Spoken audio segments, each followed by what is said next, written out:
comes unannounced. I mean, this is the faith. Nothing comes unannounced, but idiots can miss the announcement.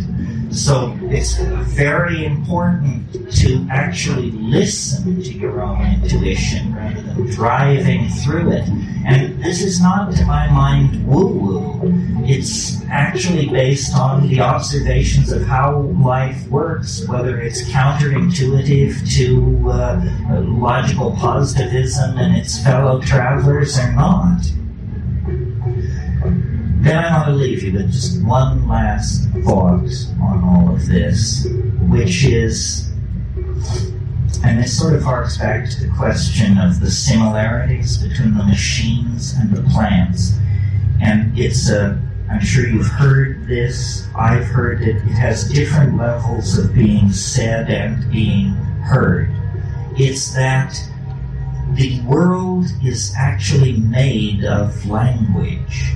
It isn't made of electrons and fields of force and scalar vectors and all of that fancy stuff.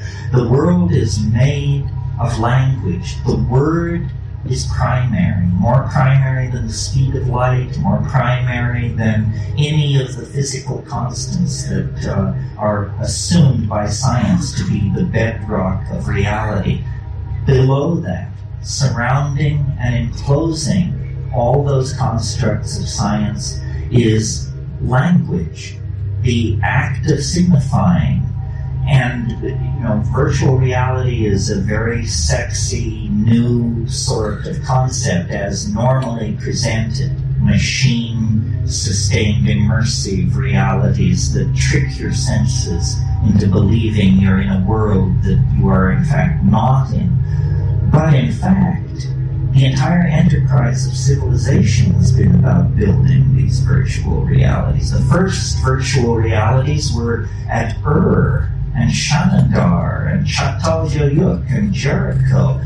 Yes, stone and adobe is an intractable material compared to photons moving on a screen. But nevertheless, the name of the game is the same, which is to cast an illusion between man and reality, to build a cultural truth in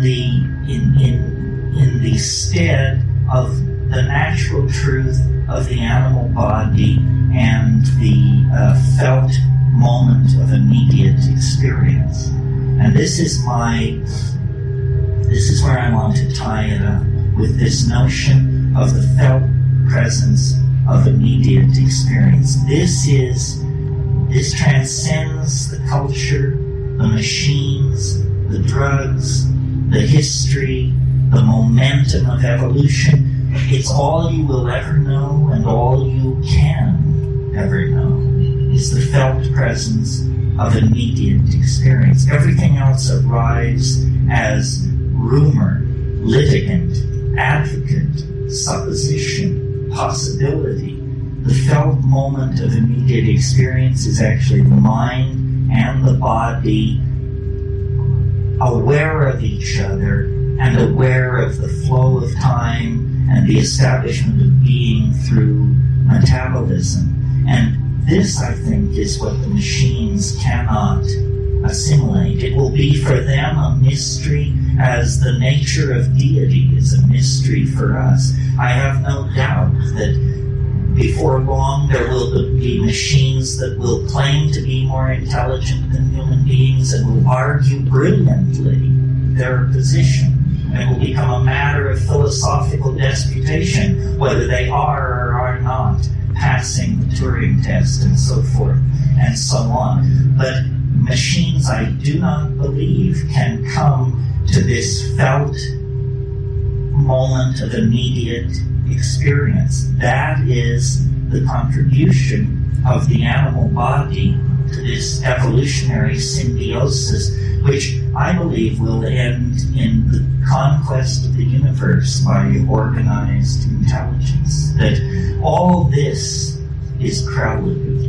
I mean, we are fragile. This earth is fragile. A tiny slip anywhere along the line and we could end up a smear in the shale. No no more than the trilobites or the Ramferenki or all the rest of those who came and went. But given the sufficient cultivation of the potential of our technology, we can actually reach toward a kind of immortality, not human immortality, because that's a contradiction in terms, but immortality nevertheless based on the possibility of machines and the transcendent ability of human beings to live and love and express themselves in the moment.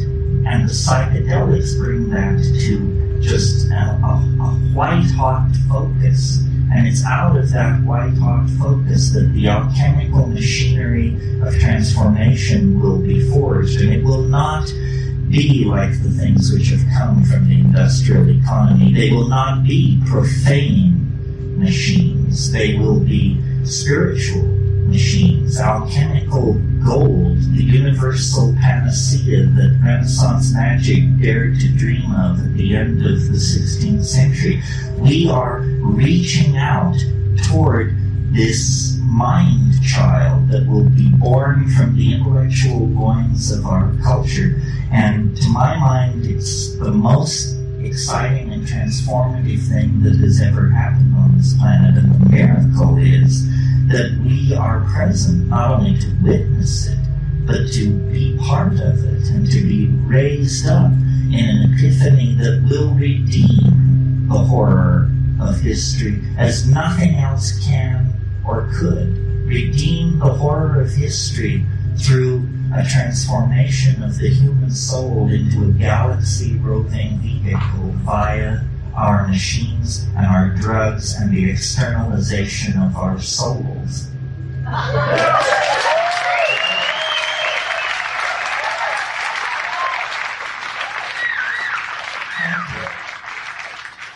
There could have been more jokes.